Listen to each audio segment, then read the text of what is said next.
मुझे जॉइन करी पारिली किंतु गोटे कथा मत 8:50 रे मुझे लेफ्ट हो सीटा 9टा बेलू से जावाक अच्छी 8:50-55 मुझे विदाय मत देवे मुझे पर्यंत उपस्थित रही पारि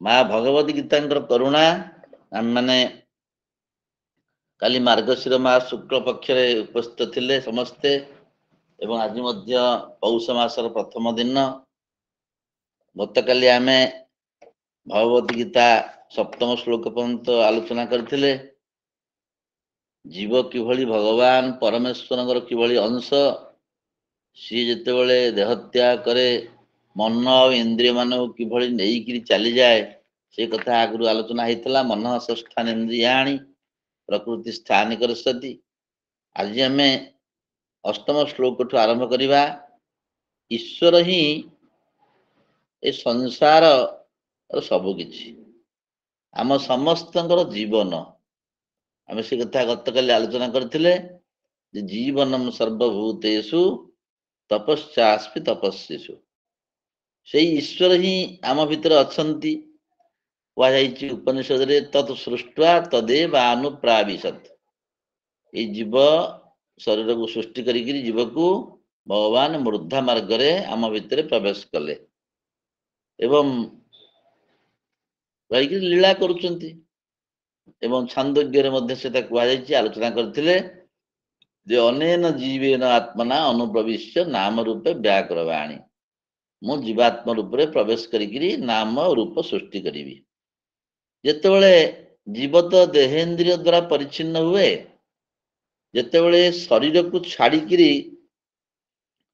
जीव रूपी ईश्वर चली जाती आउ गोटे शरीर को सेतेबेले केमती जानती को प्रक्रिया रे तार दृष्टांत देकी भगवान अष्टम श्लोक रे वर्णना करुचंती शरीरम जदवाप्नोति जच्चापित्क्रामतिस्वः गृहीत्वैतानि संजन्ति वायुर्गंधा निवासयात् आमे जंती गोटे घर भड़ा रहीचु आ गोटे घर को चेंज करूचु आमे आम जिनस तक नहीं घरटा सीना पड़ी रहिबो आम जो जिनस आसला बेलू आनीलु से जिनस नहीं जावाक पड़ुची सेमती जीव मध्य गोटे शरीर प्रवेश करे से मन इंद्रिय मान को लेकिन प्रवेश करें गला बेले से मन इंद्रिय मान को सूक्ष्म आम 3टा शरीर अच्छी तो आ स्थूल शरीर जहाँकि जाग्रत अवस्था आमर उपलब्धि होची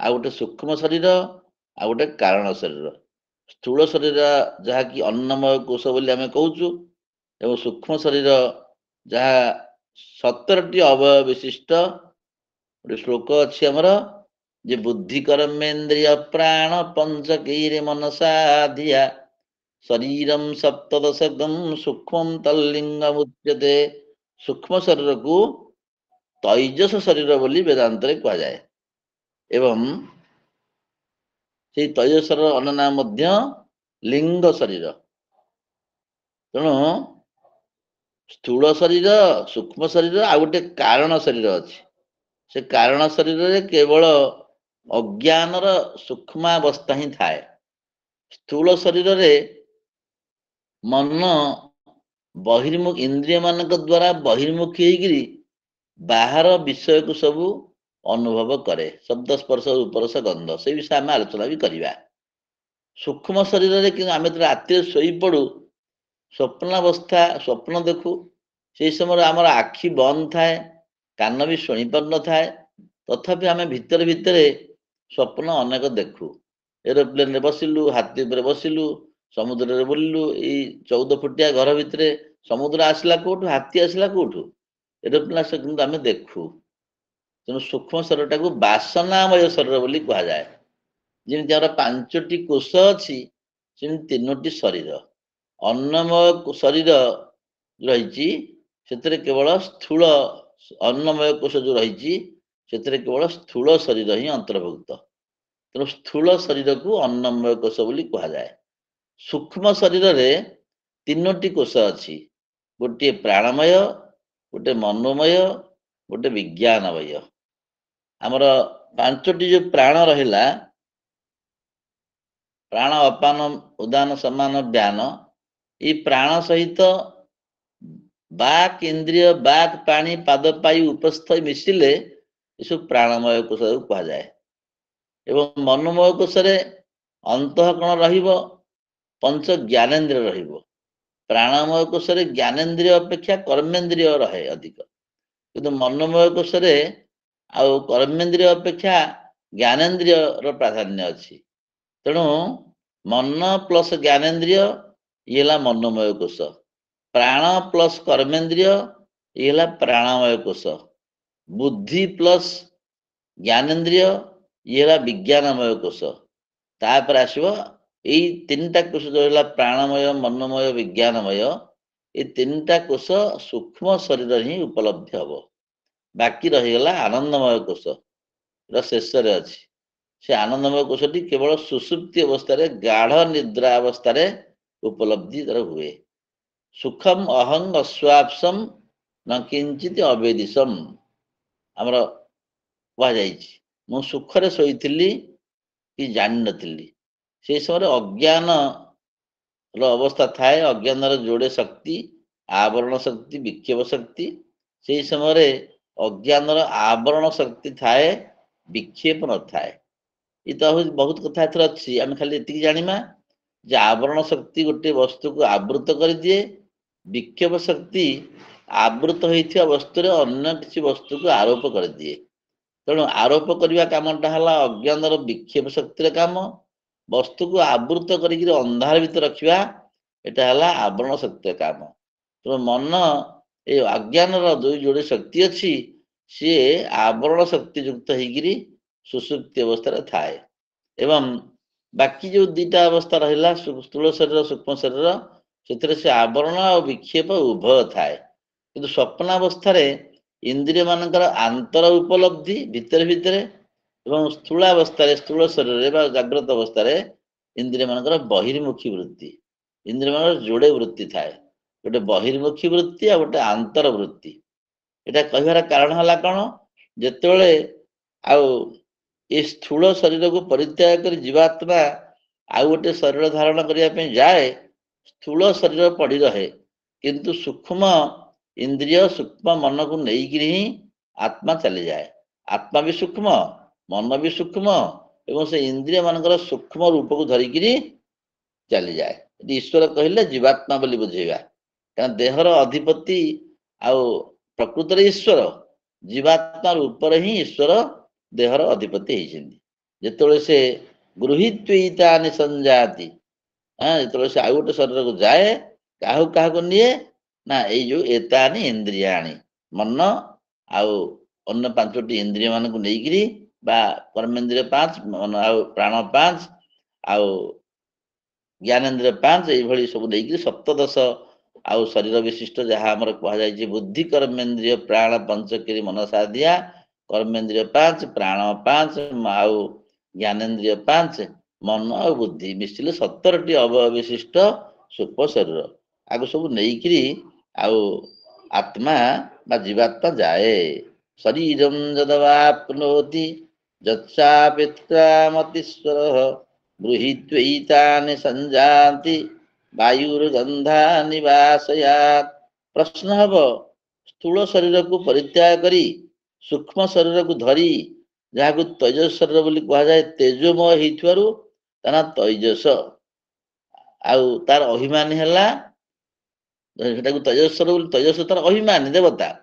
ताकू तेजस्वर बोली कह जाए ना सूक्ष्म शरीर बोली कह जाए ना लिंग शरीर बोली कह जाए चिन्ह गोटे थाए तो लिंग शरीर तेणु किमिति जाए शरीर आउ गोटे शरीर धरिया को जाए समस्त इंद्रिय मान सूक्ष्म रूप को धरिक जाए तो ठीक अच्छी केमती जाए बोली भगवान काले अर्जुन प्रश्न करेंगे भगवान तो आगु कही वायुर्गंधान इव आशयात कौन सी गोटे आश्रय आश्रय मान स्थान जमती वायु गोटे पुष्प गंध अच्छी वायु से पुष्प को नौनी किंतु गंध को लेकिन चली जाए सूक्ष्म गंध को पुष्पादि गंध को ग्रहण कला परी ए सूक्ष्म इंद्रिय मान नहीं आत्मा शरीरांतर धारण करे बुझेले शरीरम जदवाप्नोति यच्चापित्क्रामतीश्वरः गृहीत्वैतानि संजाति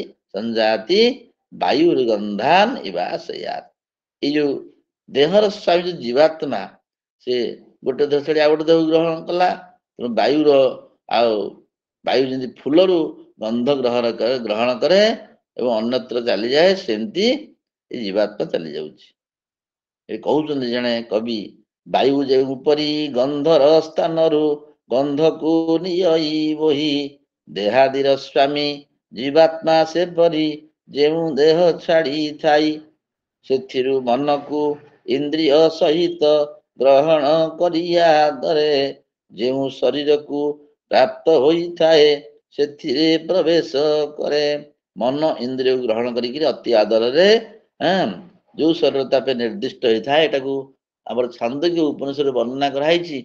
जोक जलुका उदाहरण मान जलुका जोक जमी गोटे जगह आउ गोटे जगह को तार लांजटा थाए गोटे जगह फिर आउ गोटे जगह को बढ़ेकि रहिले ही छाड़े, सेमती आमर ये शरीर जोक आमर आत्मा जीवात्मा जोक भली गोटा को छाड़े आम गोटे घर भड़ा नौचु से ठीक ठाक करुचु आग आउ घर बदलिया आडभांस दौचु ठीक ठाक करुचु से घर ओलाओली करुचु कौटी तार स्थानटा कौटी केमी जीवु सब ठिकणा करुचु। मासे पूर्व आम से ठिकणा करी एपटे मत जिनिस पत्र नवा बेले आम पुणी पहुंचुचु। तेणु आत्मा से भली जीवात्मा से भली जाए। ये गोटे कथा आम जाना जे ये जो ईश्वर बोली जो कहाई शब्दटी अच्छी, ईश्वर कहले एक्चुअली देहर अधिपति जीवात्मा, देहादि संघात स्वामी, संघात मान समूह, देह मन प्राण इंद्रिय ये सब देहादि संघात, तार स्वामी बा तार अधिपति जो जीवात्मा ताकू एठी ईश्वर बोली कहाउछि। आमे जे आम घरर मालिक, भगवान तो सब समस्तर मालिक, किंतु आमे आम घरर पुणी मालिक होइछि काम करूछु, आमे जहाँ डिसिजन नउछि ठीक होउछि, ताकू पूर्व शरीर को छाड़ी से जाउछि। तो ये जीवात्मा मन सहित जो 6टी इंद्रिय को आउ नहीं जाए, केते बेले से जाए, किभली से मानको आकर्षण करे, यही विषय सब ये श्लोक कह जाए।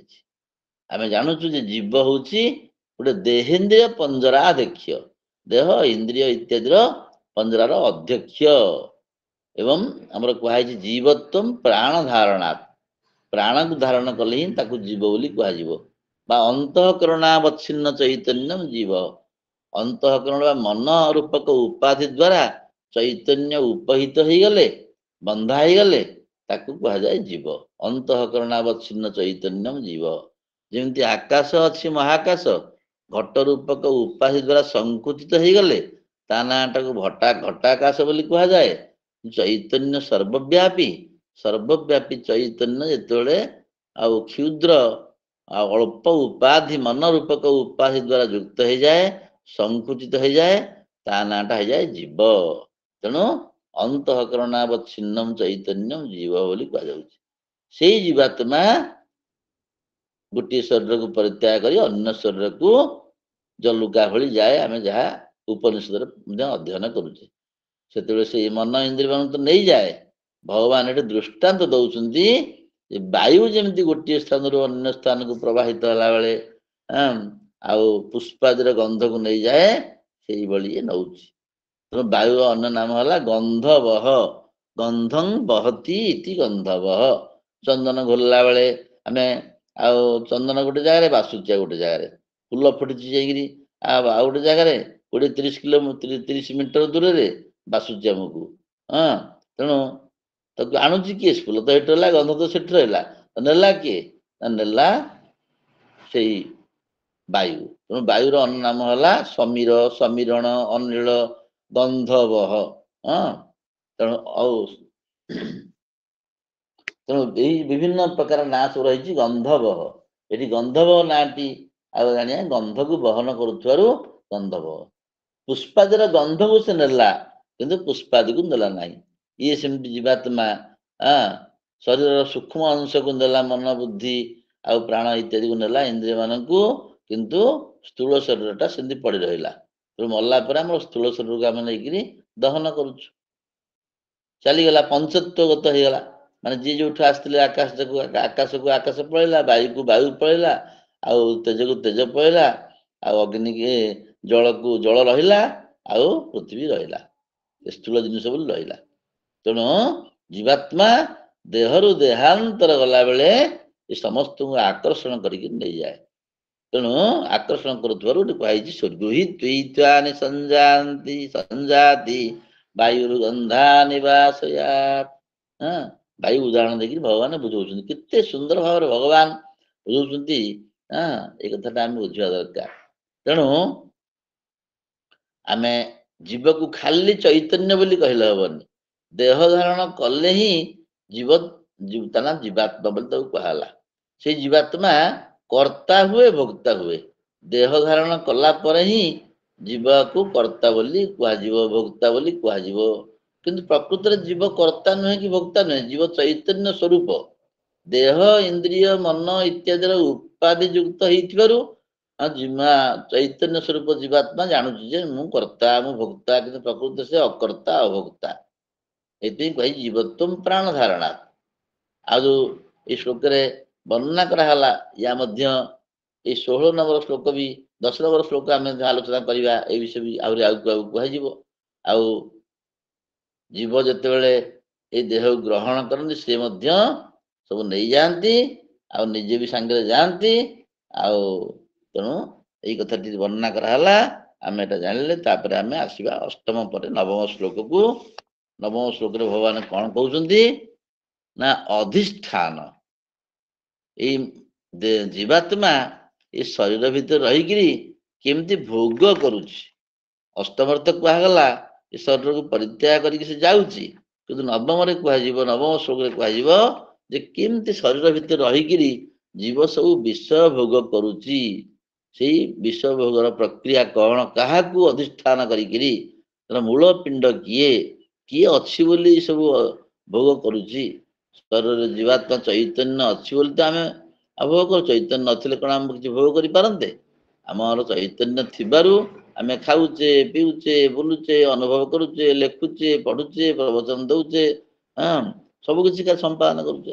ଭଗବାନ କହୁଛନ୍ତି ଶ୍ରୋତ୍ରମ୍ ଚକ୍ଷୁଃ ସ୍ପର୍ଶନଂ ଚ ରସନଂ ଘ୍ରାଣମ୍ ଏବ ଚ ଅଧିଷ୍ଠାୟ ମନଶ୍ଚାୟମ୍ ବିଷୟାନ୍ ଉପସେବତେ। ବିଷୟାନ୍ ଉପସେବତେ, ମନକୁ ଅଧିଷ୍ଠାନ କରି ମନ ରୂପକ ଉପାଧି ଦ୍ୱାରା ମନର ସହାୟତାରେ ଇଏ ବିଷୟକୁ ଉପଭୋଗ କରୁଛି। ଆତ୍ମା ଡାଇରେକ୍ଟ ବିଷୟକୁ ଉପଭୋଗ କରୁନାହିଁ। ମନକୁ ଯେମିତି ରାଷ୍ଟ୍ରପତି ଡାଇରେକ୍ଟ ଶାସନ କିଛି କରନ୍ତିନି, ରାଷ୍ଟ୍ରପତି ମନ୍ତ୍ରିମଣ୍ଡଳଙ୍କ ମାଧ୍ୟମରେ ଶାସନ କରନ୍ତି, ଏବଂ ସୈନ୍ୟ ମାନଙ୍କର ଆଉ ଦ୍ୱାରା ଶାସନ କରନ୍ତି। ସେମିତି ଆତ୍ମାଟି ରାଷ୍ଟ୍ରପତି ତୁଲ୍ୟ, ମନ ହେଲା ତାଙ୍କର ପ୍ରଧାନମନ୍ତ୍ରୀ। ତେଣୁ ମନକୁ ଅଧିଷ୍ଠାନ କରି, ମନକୁ ଆଶ୍ରୟ କରି, ମନର ସହାୟତା ନେଇ ସେ ବିଷୟାନ୍ ଉପସେବତେ, ବିଷୟକୁ ଭୋଗ କରେ। ବିଷୟ କିଏ? ଶବ୍ଦ, ସ୍ପର୍ଶ, ରୂପ, ରସ, ଗନ୍ଧ। କେମିତି ଆମେ ଦେଖିବା, ଏଠି ମଧ୍ୟ ସ୍ୱାମୀ ଯୋଉ ଆଚାର୍ଯ୍ୟ ମାନେ ବି କହିଛନ୍ତି ଏ କଥା। ତେଣୁ ଶ୍ରୋତ୍ରମ୍ ଚକ୍ଷୁଃ ସ୍ପର୍ଶନଂ ଚ ରସନଂ ଘ୍ରାଣମ୍ ଏବ ଚ। ଶ୍ରୋତ୍ର ହେଲା କର୍ଣ୍ଣ ଇନ୍ଦ୍ରିୟ, ଚକ୍ଷୁ ହେଲା ଆମର ଆଖି, ସ୍ପର୍ଶନ ହେଲା ଆମର ଚମଡା ବା ଚର୍ମ, ରସନ ହେଲା ଆମର ଜିହ୍ୱା, ଘ୍ରାଣ ହେଲା ଆମର ନାସା। ଏଇ ସବୁ ଜୀବାତ୍ମା କାନ, ଆଖି, ଚର୍ମ, ଜିଭ, ନାକ ଆଉ ମନ ଏ ସବୁକୁ ଆଶ୍ରୟ କରି ଶବ୍ଦ, ସ୍ପର୍ଶ, ରୂପ, ରସ, ଗନ୍ଧ ଏ ସମସ୍ତ ବିଷୟକୁ ଉପଭୋଗ କରୁଛି। ମାନେ କର୍ଣ୍ଣ ଦ୍ୱାରା ଶବ୍ଦ, ଚକ୍ଷୁ ଦ୍ୱାରା ରୂପ, ଚର୍ମ ଦ୍ୱାରା ସ୍ପର୍ଶ, ଜିଭ ଦ୍ୱାରା ବା ରସନ ଦ୍ୱାରା ରସ, ନାକ ଦ୍ୱାରା ଗନ୍ଧ। ତେଣୁ ଏସବୁ ତାର ଅଛି। ଶବ୍ଦ ଆକାଶର ଗୋଟିଏ ଗୁଣ, ବାୟୁର ଯୋଡ଼ିଏ ଗୁଣ, ଅଗ୍ନିର 3ଟା ଗୁଣ, ଆଉ ଜଳର 4ଟା ଗୁଣ, ପୃଥିବୀର 5ଟା ଗୁଣ। ପଞ୍ଚଦଶୀରେ ବର୍ଣ୍ଣନା କରି ପ୍ରତିଧ୍ୱନିର୍ବିୟତ ଶବ୍ଦ ବାୟୁ ଶୀତି ଶବ୍ଦନମ୍ ଅନୁଷ୍ଣା ଶୀତ ସଂସ୍ପର୍ଶ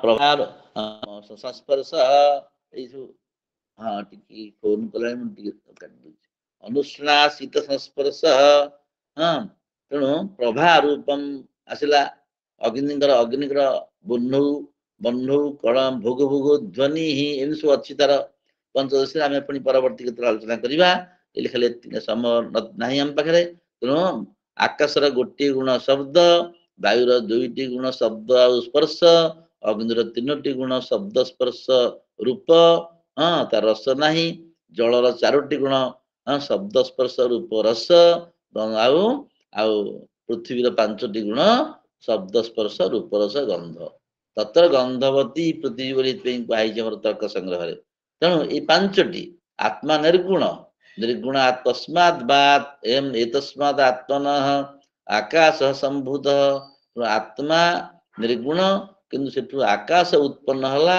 ଆତ୍ମା ଶବ୍ଦ ବିହୀନ ଥିଲା ଅଶବ୍ଦମ ସ୍ପର୍ଶମ ରୂପମ ଅବ୍ୟୟମ୍ କିନ୍ତୁ ଶବ୍ଦ ଗୁଣକ ଆକାଶ ଉତ୍ପନ୍ନ ହେଲା ତେଣୁ ଆକାଶ ପ୍ରଥମେ ଆତ୍ମାରୁ ଯୋଉ ଆକାଶ ଉତ୍ପନ୍ନ ହେଲା ସେ ଆକାଶ ଗୋଟିଏ ଗୁଣକୁ ନେଇକି ଆସିଲା ଆକାଶରୁ ବାୟୁ ଉତ୍ପନ୍ନ ହେଲା ଯୋଡିଏ ଗୁଣ ଆସିଲା ବାୟୁରୁ ଅଗ୍ନି ଉତ୍ପନ୍ନ ହେଲା ସେ ତିନିଟା ଗୁଣ ଆସିଲା କଣ ଶବ୍ଦ ସ୍ପର୍ଶ ରୂପ ଅଗ୍ନିରୁ ଜଳ ଉତ୍ପନ୍ନ ହେଲା ଚାରିଟା ଗୁଣ ଜାଳିଲା ଶବ୍ଦ ସ୍ପର୍ଶ ରୂପ ରସ ଏବଂ ଜଳରୁ ଯୋଉ ପୃଥିବୀ ଉତ୍ପନ୍ନ ହେଲା ଯୋଉ ତାକୁ ପୃଥିବୀ କି ଅନ୍ନ ବୋଲି ଏଠି କୁହାଯାଉଛି ଉପନିଷଦରେ କୁହାଯାଉଛି ଏଥିରେ ପାଞ୍ଚଟି ଗୁଣ ଶବ୍ଦ ସ୍ପର୍ଶ ରୂପ ରସ ଗନ୍ଧ ଏଇ ଯୋଉ ଗୋଟିଏ ଗୋଟିଏ ଗୁଣ ବଢିଲା ପଞ୍ଚମହାଭୂତ ଅନୁସାରେ ଆକାଶ ବାୟୁ ଅଗ୍ନି ଜଳ ପୃଥିବୀ ସେ ସବୁ କୁ ଭୋଗ କରୁଛି ଶବ୍ଦ ସ୍ପର୍ଶ ରୂପ ରସକୁ ଭୋଗ କରୁଛି ଆମର ମନ ବା ଜୀବାତ୍ମା ଏ ଜୀବାତ୍ମା କେବଳ ଜୀବାତ୍ମା ଭୋଗ କରିପାରିବ ନାହିଁ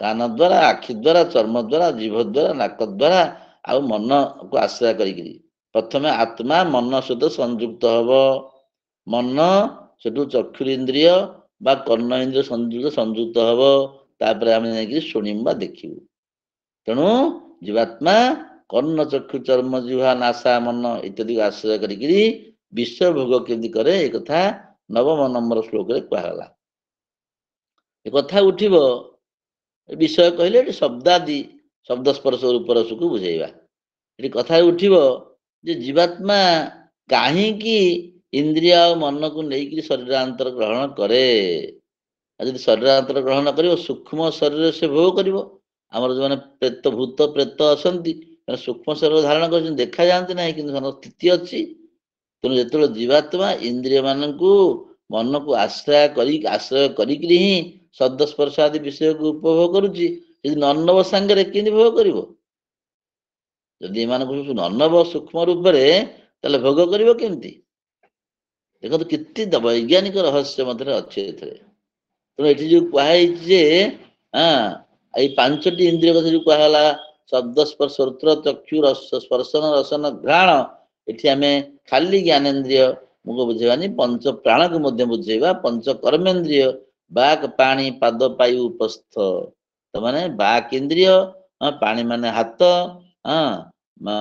ବାକ୍ ପାଣି ପାଦ ମାନେ ତ ଚରଣ ପାଦ ପାୟୁ ମାନେ ମଳ ଇନ୍ଦ୍ରିୟ ଆଉ ଉପସ୍ଥ ମାନେ ଜନନେନ୍ଦ୍ରିୟ ମୂତ୍ରେନ୍ଦ୍ରିୟ ତେଣୁ ଏ ସବୁକୁ ସେ ଭୋଗ କରୁଛି ଏସବୁ ସେ ଭୋଗ କରୁଛି ପଞ୍ଚ ପ୍ରାଣ ମଧ୍ୟ ଏଥିରେ ଯାଉଛି ହୃଦି ପ୍ରାଣ ଗୁଦେ ପାନ ସମାନ ନାଭିସ୍ଥିତ ଉଦାନ କଣ୍ଠ ଦେଶସ୍ଥ ବ୍ୟାନ ସର୍ବ ଶରୀର କୋଉ କୋଉ ସ୍ଥାନରେ କୋଉ ବାୟୁ ଅଛି ତାର ସବୁ ହିସାବ ମଧ୍ୟ କରାହେଇଛି କଣ କୁହାହଉଛି ହୃଦି ପ୍ରାଣ ହୃଦୟରେ ଆଉ ପ୍ରାଣ ଅଛି ଯେ କି ତାର ଉର୍ଦ୍ଧ୍ୱ ଗତି ହୁଏ ଗୁଦେ ପାନ ମଳ ଦ୍ୱାରରେ ଅପାନ ଅଛି ତାର ଅଧୁବାୟୁ ହୁଏ ସମାନ ନାଭିସ୍ଥିତ ଏ ଉଭୟ ତଳ ଉପରେ ଯୋଉ ବାୟୁ ରହିଲା ଉପରେ ଉପରକୁ ଗଲା ପ୍ରାଣବାୟୁ ତଳକୁ ଗଲା ଅପାନ ବାୟୁ ଆକୁ ବାଲାନ୍ସ କରିବା ପାଇଁ ସମାନ ବାୟୁ ନାଭି ଦେଶରେ ଅଛି ସମାନ ନାଭିସ୍ଥିତ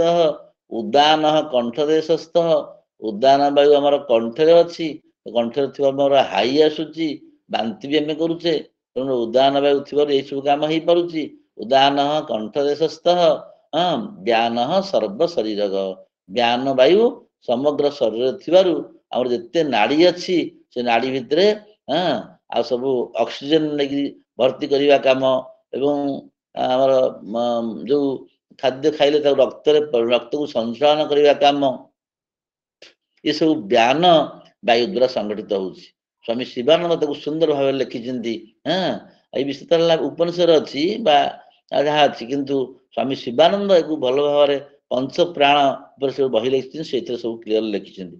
ତେଣୁ ଯାହା ହଉ, ଯଦି ଏଇ ଇନ୍ଦ୍ରିୟ ମାନଙ୍କୁ ପ୍ରାଣ ଆଉ ମନ ବୁଦ୍ଧି ଆଉ ଇନ୍ଦ୍ରିୟ ମାନଙ୍କୁ ଯଦି ନନବ ଜୀବାତ୍ମା, ତାହେଲେ ତାର ଭୋଗ କରିବ କେମିତି? ଆଉ ଗୋଟେ ଶରୀରାନ୍ତରରେ ପ୍ରବେଶ କରିବ, କିନ୍ତୁ ତାକୁ ନେଇକିରି ହିଁ ଯାଏ। ଯେମିତି ଜଣେ ରାଷ୍ଟ୍ରପତି ଗଲେ, ପ୍ରଧାନମନ୍ତ୍ରୀ ଗଲେ, ତାଙ୍କ ସାଙ୍ଗରେ ସବୁ ଅନ୍ୟମାନେ ଯାଉଛନ୍ତି। ରାଜା ଗଲେ ତାଙ୍କର ପଟୁଆଳ ମନ୍ତ୍ରୀ ଯାଆନ୍ତି, ଏମାନେ ସବୁ ନେଇକି ଯାଆନ୍ତି। ତେଣୁ ଏ ପଞ୍ଚ ଇନ୍ଦ୍ରିୟ ଖାଲି ବୁଝିଲେ ହବନି, ପଞ୍ଚ ଜ୍ଞାନେନ୍ଦ୍ରିୟ ବୁଝିବାକୁ ପଡିବ, ପଞ୍ଚ କର୍ମେନ୍ଦ୍ରିୟ ବୁଝିବାକୁ ପଡିବ, ପଞ୍ଚ ପ୍ରାଣକୁ ମଧ୍ୟ ବୁଝିବାକୁ ପଡିବ। ଏଇ ଶ୍ଲୋକରେ ମନ ହେଲା ମୁଖ୍ୟ। ଯେମିତି ଆଉ ଆମର ଆମ ଭାରତ ବର୍ଷରେ ପ୍ରଧାନମନ୍ତ୍ରୀ ହେଲେ ମୁଖ୍ୟ। ସେ ଯାହା କହିବେ ସେୟା ହେଲା। ଜୀବାତ୍ମା ଏଇ ମନ ରୂପକ ଯୋଉ ବିଚିତ୍ର ରଥ, ଏ ରଥରେ ବସିକିରି ସେ କ୍ଷଣକ ଭିତରେ ଆଉ ଚକ୍ଷୁରେନ୍ଦ୍ରିୟ ଦ୍ୱାରା ବାହାରକୁ ପଳେଇ ଯାଉଛି। ବାହାରକୁ ପଳେଇକିରି କଣ କଣ ସବୁ କରୁଛି? ପ୍ରଥମେ କର୍ଣ୍ଣ ଇନ୍ଦ୍ରିୟ ଦ୍ୱାରା ଆଉ ମନ ରଥରେ ବସିକିରି ଜୀବାତ୍ମା ଏଇ କର୍ଣ୍ଣ ଇନ୍ଦ୍ରିୟ ଦ୍ୱାରା ବାହାରକୁ ଆସିଲା। ଆସିଲା ପରେ କଣ କଲା ନା, ଏ ସଂସାରରେ ଯେତେ ପ୍ରକାର ବିବିଧ ପ୍ରକାର ସଙ୍ଗୀତ ସବୁ ଅଛି, ତାକୁ ସେ ଉପଭୋଗ କଲା।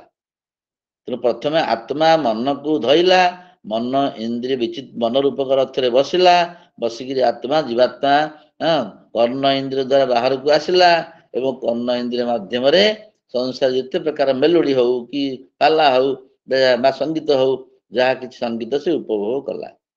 ପୁଣି ସେଇ ଜୀବାତ୍ମା ସେ ମନ ରଥରେ ବସିକିରି ପୁଣି ଆମର ସ୍ନାୟୁ ଆଉ ରୂପକ ରଜ୍ଜୁ ଯୋଉ ଅଛି, ତାକୁ ଧରିକିରି ଚର୍ମ ଦ୍ୱାରା ଦେଇକିରି ସେ ସ୍ପର୍ଶ ରାଜ୍ୟରେ ପହଞ୍ଚିଗଲା। ପୁଣି ସେଠି ବିଭିନ୍ନ ପ୍ରକାରର କଠିନ କୋମଳ ସ୍ପର୍ଶ ସବୁ ଉପଭୋଗ କଲା। ତେଣୁ ଚର୍ମ ଇନ୍ଦ୍ରିୟ ଦ୍ୱାରା କୋମଳ ସ୍ପର୍ଶର ଅନୁଭୂତି ହୁଏ ଏବଂ କର୍ଣ୍ଣ ଇନ୍ଦ୍ରିୟ ଦ୍ୱାରା ବିବିଧ ପ୍ରକାର ସଙ୍ଗୀତ ଶ୍ରବଣ ଉପଭୋଗ ଆମେ କରୁ। ପୁଣି ସେଇ ଜୀବାତ୍ମା ସେ ମନ ରଥରେ ବସିଲା, ପୁଣି ସେ ଚକ୍ଷୁରେନ୍ଦ୍ରିୟ ଦ୍ୱାରା ବାହାରକୁ ଗଲା, ଯାଇକିରି ବିଭିନ୍ନ ପ୍ରକାର ରୂପ, ନଦୀ ପର୍ବତ ଝରଣା, ସୂର୍ଯ୍ୟ ଚନ୍ଦ୍ର ଆକାଶ ତ ରୂପ ନାହିଁ, ଖାଲି ଜଣା ପଡୁଛି, ବିଦ୍ୟୁତ ଇତ୍ୟାଦି ସବୁ ଯେତେ ପର୍ବତ ପାହାଡ ବଣ ଜଙ୍ଗଲ ସବୁ ଯେତେ ପ୍ରକାର ଅଛି, ସବୁ ରୂପ ବସ୍ତୁ ସବୁ ସେ ଏଇ ଚକ୍ଷୁରେନ୍ଦ୍ରିୟ ଦ୍ୱାରା ସେ ବାହାରକୁ ଗଲା, ବିଭିନ୍ନ ପ୍ରକାର ରୂପ ମାଧୁରୀକି ସେ ଅନୁଭବ କଲା। ଏସବୁ ଜିନିଷ ସ୍ୱାମୀ ଶିବାନନ୍ଦ ତାକୁ କ୍ଲିୟର କରିଛନ୍ତି, କେମିତି ଯାଉଛି କଣ ଗ୍ରହଣ କରୁଛି। ପୁଣି ସେଇ ମନ ରଥକୁ ଧରିକିରି ଜୀବାତ୍ମା ଜିହ୍ୱା ଆଉ ମାର୍ଗ ଦ୍ୱାରା ବାହାରକୁ ଯାଇକିରି ବିଭିନ୍ନ ପ୍ରକାର ସ୍ୱାଦୁ ଜିନିଷ ଗ୍ରହଣ କରୁଛି। ଜଗନ୍ନାଥ ମନ୍ଦିରରେ ଆମେ ବିଭିନ୍ନ ପ୍ରକାର ସ୍ୱାଦୁ ଜିନିଷ ଛପନ ଭୋଗ ପାଉଛୁ। କୋଉଟା କେମିତି ବାସନା, ଆମର ଗୀତାରେ ବି କୁହାଯାଇଛି। ଆଉ ସପ୍ତଦଶ ଅଧ୍ୟାୟରେ କୋଉ ଖାଦ୍ୟ ସାତ୍ୱିକ ଖାଦ୍ୟ କଣ, ରସ୍ୟା ସ୍ଥିରା ହୃଦ୍ୟା ଆହାର ସାତ୍ୱିକ ପ୍ରିୟା ବୋଲି କୁହାଯାଇଛି।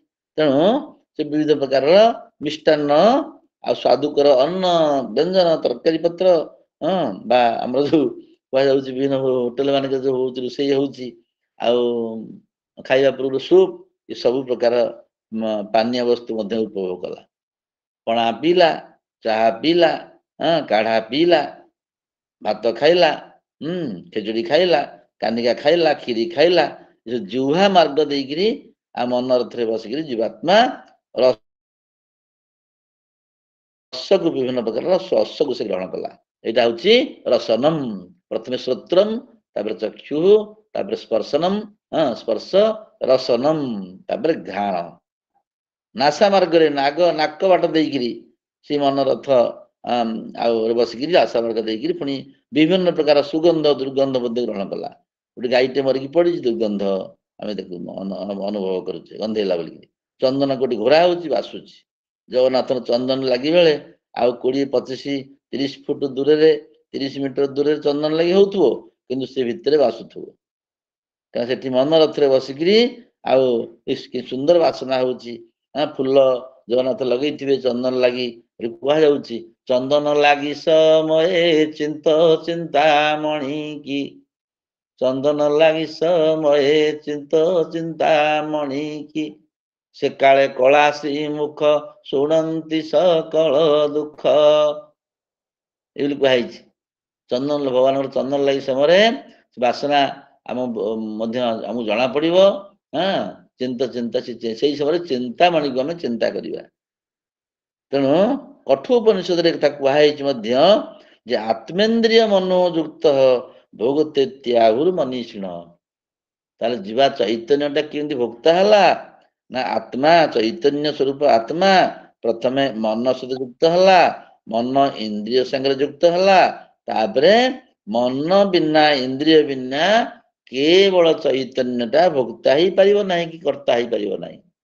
ଖାଣ୍ଟି ସୁନାରେ ଯେମିତି ଅଳଙ୍କାର ଗଠନ କରାଯାଇ ପାରିବ ନାହିଁ, ସେମିତି ଖାଣ୍ଟି ଚୈତନ୍ୟ ସ୍ୱରୂପ ଆତ୍ମାକୁ ଭୋକ୍ତା ବା କର୍ତ୍ତା ବୋଲି କୁହାଯାଇ ପାରିବ ନାହିଁ।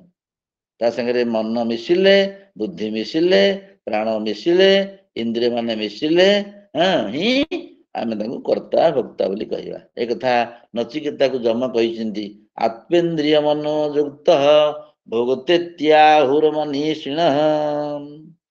ଆତ୍ମା ଇନ୍ଦ୍ରିୟ ମନ ବୁଦ୍ଧି ଚିତ୍ତ ଅହଙ୍କାର ପ୍ରାଣ ଏସବୁ ମିଶିଲେ ହିଁ ତାକୁ ଭୋକ୍ତା ବୋଲି କୁହାଯିବ। ତେଣୁ ଜ୍ଞାନୀ ମାନେ ଆଉ ଏଇଭଳି ଜାଣନ୍ତି ଯେ ପ୍ରକୃତରେ ଆତ୍ମା ଭୋକ୍ତା ନୁହେଁ, ୟା ସାଙ୍ଗରେ ମିଶିଲେ ହିଁ ସେ ଭୋକ୍ତା ହବ। ଯେମିତି ଆମେ ଖଳ ସଂସର୍ଗରେ ଆସିଲେ ଆମକୁ ମଧ୍ୟ ଖଳ ଗୁଣ ବି ଆସିଯାଇପାରେ ଆମ ଭିତରେ। ଏବଂ ଆମକୁ ଯେତେବେଳେ ଭଲ ଆମେ କହୁନେ ଯେ ଯଦି ଗମ୍ୟତେ ମୃଗେନ୍ଦ୍ର ମନ୍ଦିରମ୍ ଲଭ୍ୟତେ ତତ୍ର ଗଜମୌକ୍ତିକମ୍। ଆମେ ଯଦି ସିଂହର ଆଉ ଘରକୁ ଯିବୁ ଗୁମ୍ଫାକୁ, ତାହେଲେ ସିଏ ହାତୀ ମାରିକିରି ଗଜମୁକ୍ତା ରଖିଥିବ ଆମେ ସେଠି ପାଇବୁ। ଅଥ କୁକୁରାଳୟଂ ଗମ୍ୟତେ ବତ୍ସପୁଚ୍ଛ ଚର୍ମ କେବଳ। ଯଦି କୁକୁର ଦ୍ୱାରକୁ ଯିବୁ, ସେ କୁକୁଡ଼ା ମାରିକିରି ଛେଳି ମାରିକି କାହାଠୁ ମାରିକିରି ବତ୍ସ ପୁଚ୍ଛ କୁକୁଡ଼ାର ପର ସେଠି ପାଇବୁ।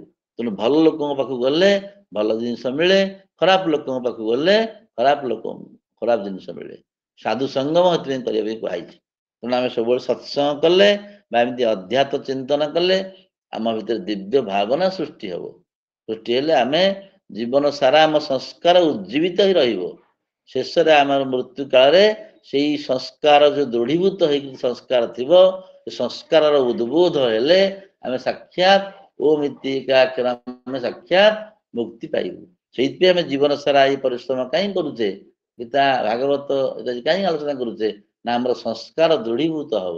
ଅଭ୍ୟାସ ଯୋଗ ଯୁକ୍ତେନ ଚେତସା ନାନ୍ୟଗାମିନା ପରମଂ ପୁରୁଷଂ ଦିବ୍ୟଂ ଜାତି ପାର୍ଥାନୁଚିନ୍ତୟନ୍। ତେଣୁ ଭଗବାନ କହିଛନ୍ତି ଅଭ୍ୟାସ ପ୍ରତିଦିନ ଜଳବିନ୍ଦୁ ନିପାତେନ କ୍ରମଶଃ ପୂଜ୍ୟତେ ଘଟ। କିଛି କିଛି କିଛି କିଛି ଆରମ୍ଭ ହେଇଗଲେ ହିଁ ଆଉ ବିନ୍ଦୁଏ ବିନ୍ଦୁଏ ଜଳ ପଡିଲେ ଯେମିତି ଘଟ ପୂର୍ଣ୍ଣ ହେଇଯାଉଛି। ପ୍ରତିଦିନ ଆମେ ଗୀତା ସୁଗୀତା କର୍ତ୍ତବ୍ୟ, ପ୍ରତିଦିନ ଆମେ ଗୀତା ଅଧ୍ୟୟନ କରିବା, ପ୍ରତିଦିନ ଧ୍ୟାନ କରିବା, ପ୍ରତିଦିନ ପ୍ରାଣାୟାମ କରିବା, ପ୍ରତିଦିନ ଜପ କରିବା, ପ୍ରତିଦିନ ସ୍ୱାଧ୍ୟାୟ କରିବା, ପ୍ରତିଦିନ ସତ୍ସଙ୍ଗ କରିବା, ପ୍ରତିଦିନ ପରୋପକାର କରିବା, ପ୍ରତିଦିନ ସ୍ନାନ କରିବା। ମଳ ନିର୍ମୋଚନମ ପୁଂସାମ ଜଳ ସ୍ନାନମ ଦିନେ ଦିନେ ସକୃତ ଗୀତା ମଝି ସ୍ନାନମ। ପ୍ରତିଦିନ କଲେ ହିଁ ଆମର ଚିତ୍ତ ଶୁଦ୍ଧ ହବ। ଏ କଥା ଆଉ କୁହାଯାଇଛି, ସେଇଥିପାଇଁ ଆମେ ଏ କଥା କହୁଛେ। ଶ୍ରୋତ୍ରମ ଚକ୍ଷୁ ସ୍ପର୍ଶନମ ଚ ରସନମ ଘ୍ରାଣମେବ ଚ ଅଧିଷ୍ଠାୟ ମନଶ୍ଚାୟମ୍ ବିଷୟାନୁପସେବତେ। ଆମେ ଏତେ ଇଞ୍ଜିନିୟରିଂ ବିଦ୍ୟାର୍ଥୀ ପଢୁଛେ, କିନ୍ତୁ ଆମ ଶରୀରରେ କେତେ କଣ ଅଛି ଆମେ ଜାଣୁନେ। କେତେ ରୋମ ଅଛି ଆମେ କହିପାରିବା ଶରୀରରେ?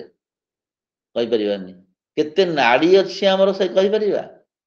ଯୋଉମାନେ ଯୋଗ ଦର୍ଶନବିଦ ସେମାନେ କହନ୍ତି ଯେ ଆମ ଶରୀର ଭିତରେ 72,000 ନାଡି ଅଛି। 72,000 ନାଡି କଣ କମ ହେଲାଣି?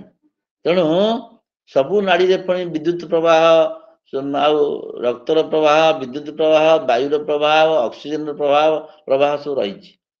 ତେଣୁ ଆମ ଶରୀର ଭିତରେ କେଉଁ ଜୀବାତ୍ମା ଅଛନ୍ତି, କେତୋଟି କୋଷ ଅଛି, କେତୋଟି ଶରୀର ଆମର ଅଛି, ପ୍ରାଣ ପ୍ରଭୃତି ବାୟୁ ସବୁ କୋଉଠି ଅଛନ୍ତି, केमिति आमे विषय को उपभोग करूछु ई गोटे पूरा जियोलॉजी साइंस खाली जियोलॉजी नुहे शिवानंद जन डॉक्टर थिले बोली सी विभिन्न प्रकार ग्रंथ लिखिले से डाक्तरी विद्या पढ़िथिले तेणु से भल भाव जानी शरीर विज्ञान तेणु सेटा को एभली प्रतिपादन करुचंती श्रोत्रम चक्षु स्पर्शनम च रसनम घ्राणम एव च अधिष्ठाय मनश्चायम विषयानुपसेवते नवम श्लोक रे भगवान टा कहले आमे आसीबा दशम श्लोक को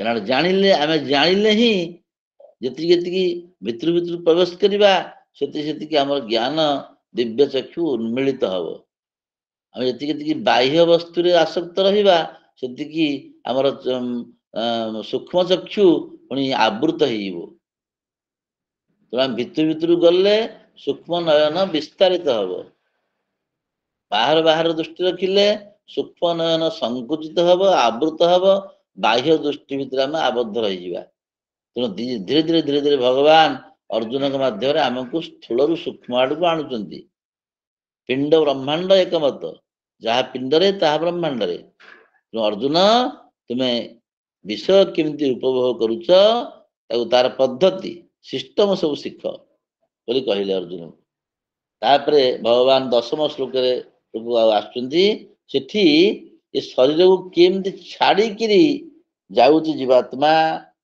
केमती उपभोग कला बेले तार कौन कौन अवस्था रहुची एई जिनिसटा जहाँ वर्णना कला नवम श्लोक रे सेई तत्वटी को मूढ़ व्यक्ति माने जानी पारंती नहीं ज्ञानी माने ही जानती ये कथा भगवान कहउछन दशम श्लोक रे उत्क्रामन्तं स्थितं वापि भुञ्जानं वा गुणान्वितं विमूढानानुपश्यन्ति पश्यन्ति ज्ञानचक्षुषा जीवात्मा जितेबले गोटे देह रु बाहरिकी आ गोटे देहांतर को गमन करुची सेतेबले केमती अवस्था जाउची ताको ज्ञानी माने ही जानती देहरे थिला बेले से केमती विषय भोग करुची ताको ज्ञानी माने ही जानती आ जो माने सत्व रज तम त्रिगुण युक्त होइकिरी और संसार भितर माति रहिचंती सेही माने ही मूढ़ व्यक्ति से माने ठीक भाव जानी पारंती नहीं तेणु ज्ञान नेत्र विशिष्ट विवेकी माने यही अवस्था को देखि पारंती विषय भोग आत्मा केमती करुची एवं केमती देह को छाड़ी जाउची काली सेथा आलोचना करुथिले ज्ञानी माने जानती ज्योतिर्मय रूप नहीं आत्मा केमती मुक्ति पाइला ज्ञानी माने ही जानी परिबे तेणु शरीर को त्याग करी आइथिबा शरीर रे रहिथिबा विषय मानंकु भोग करुथिबा तीन गुणे युक्त अबा निजर प्रकृत स्वरूप अज्ञानी मूढ़ केबे जाने नहीं ज्ञान नेत्र थिबा ज्ञानी जन माने सेही तत्व बुझी थाई तेणु जो माने प्रकृत ज्ञानी जमती आमे जर हला ब्लड टेस्ट कौन आमे निजे निजर कर दउछु फार्मासिस्ट आसुची पाथोला वाला आसुची हम ब्लड टेस्ट करूची से कला पर भी से अथॉरिटी नुहे से डाक्तर को देखेला डाक्तर देखिले को जारे कौन ऑप्शन मेडिसिन लिखिले तेणु ये सूक्ष्म जिनिस ब्लड टेस्ट कले आमे जिंदी कर न पारिकी आमे जनक पर निर्भर करूछु सेमती ज्ञानी लोक माने आत्मार विषय भोग पद्धति शरीरांतर गमन पद्धति सब जानती उत्क्रामंतम माने ये शरीर को स्थूल शरीर को परित्याग करिकरी गला बेले ताको उत्क्रमणकारी बोली कहंती उत्क्रमण माने उठिबा ये शरीर को परित्याग करिबा उत्क्रामंतम ये शरीर गोटे शरीर को उत्क्रामण नतस्य प्राणाः उत्क्रामन्ति यहीवत सबम नियंते बोली उपनिषद कहै तो उत्क्रा मतलब शरीर त्याग करी जाउची जीवात्मा सी अवस्था को ज्ञानी माने देखते स्थितम बापी ये देह रे रही किरी केमती से भुंजानम बा शब्दादि विषय केमती आ भोग करुचंती ताऊ ज्ञानी माने ही जानती गुणान्वितम केमती दुख मोह गुण द्वारा ये जीवात्मा संयुक्त होउछि ताको ज्ञानी माने ही जानନ୍ତି।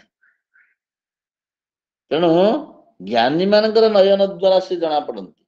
विमूढ़ा जो माने किंतु मूढ़ व्यक्ति जहाँकर विषय भोग लालसा बलवत्तर अछि एवं केवल दृष्टादृष्ट वस्तु विषय चित्त विमुग्ध हो जाइछि ते न अनुपश्यन्ति से माने देखि पारंती नहीं।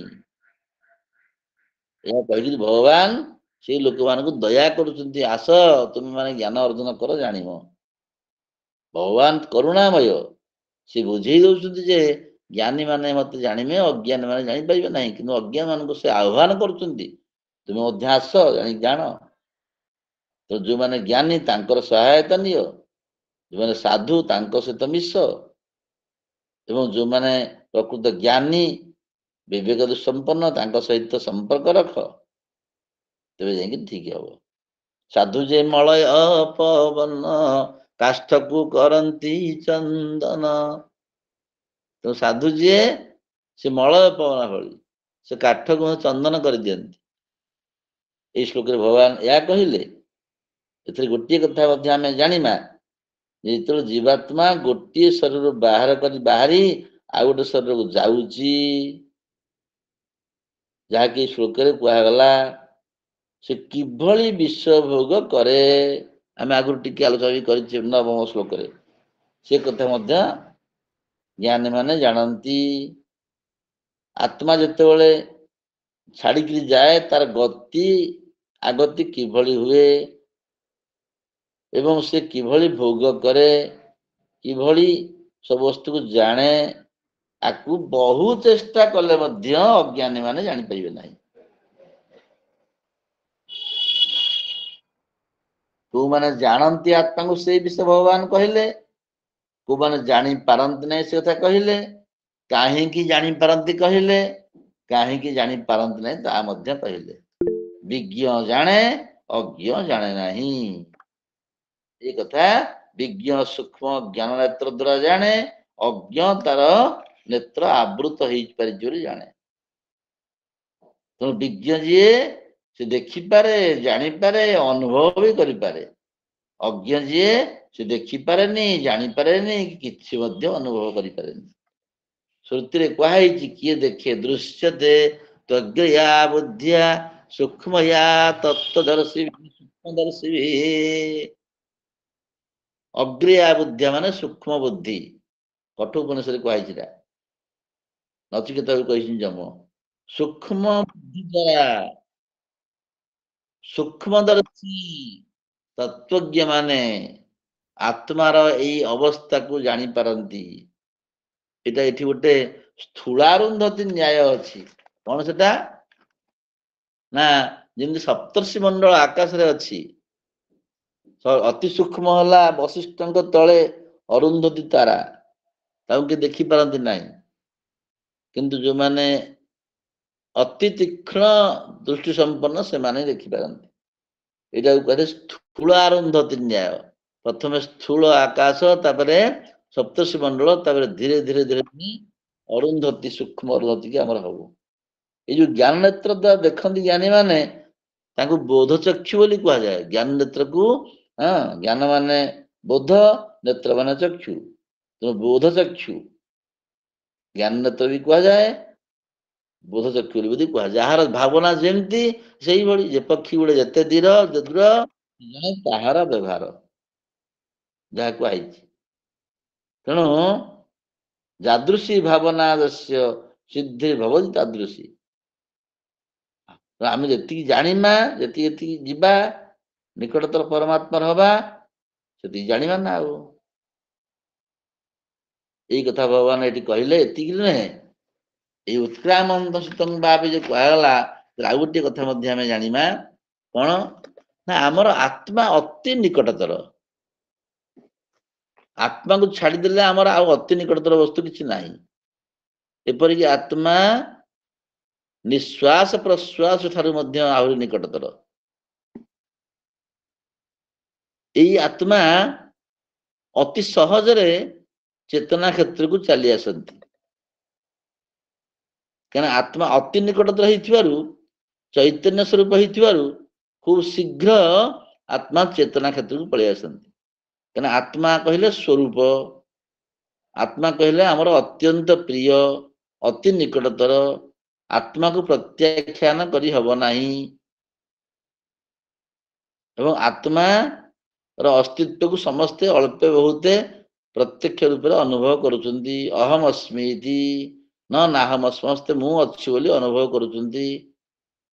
କିନ୍ତୁ ଅଜ୍ଞ ଆଉ ଅବିବେକୀ ବ୍ୟକ୍ତି ମାନେ ମୋହରସ୍ତ ହେଇଥିବାରୁ ଅନୁଭବ କରନ୍ତି ବୋଲି ତାର ଜ୍ଞାନ ରହେନି।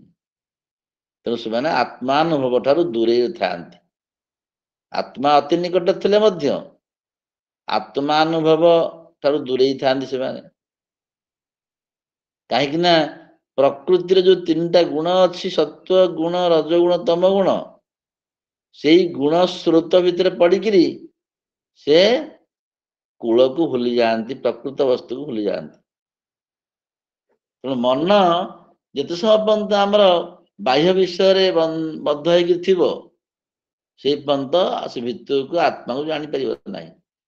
ବିଷୟ ବନ୍ଧନ ବଡ ଦୃଢ ବନ୍ଧନ। ଦେହ, ଇନ୍ଦ୍ରିୟ, ମନ, ବୁଦ୍ଧି ରୂପକ ବିଷୟ ବନ୍ଧନ ବଡ ଦୃଢ ବନ୍ଧନ। ସେଇ ବନ୍ଧନ ଭିତରେ ପଡିଗଲା ମାନେ ସହଜେ ବାହାରିବା ମୁସ୍କିଲ। ବିଷୟା ଆତ୍ମାନମ ନିବଧ୍ରନ୍ତି ବୋଲିକିରି ଭାମତିକାର କହୁଛନ୍ତି।